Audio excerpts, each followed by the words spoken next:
Şuraya geç. Gel. Ama aşağı inmesin. Hoppa gel. Ama buraya şuraya inecek. Buradan da vereceğiz. Şöyle geçin. Hop hop.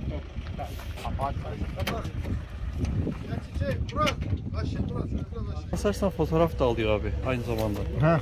Hem video Yani çekiyor. ona mı basayım? Yok yok bir şeye basmana gerek. Şeye basman fotoğraf çekmek için. Ha. He. Hem fotoğraf hem He, video. video çekerken fotoğraf da alıyor. Anladım.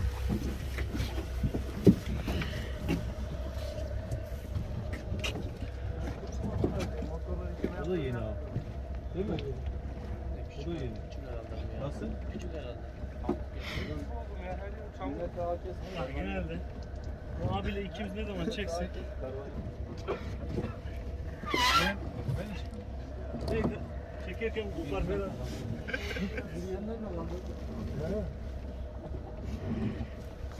Bu aşağıda mı bu? Nasıl?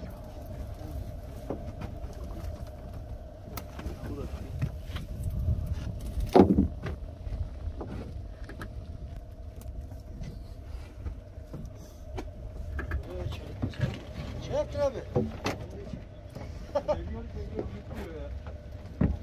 Ya yeter biraz kesin ya.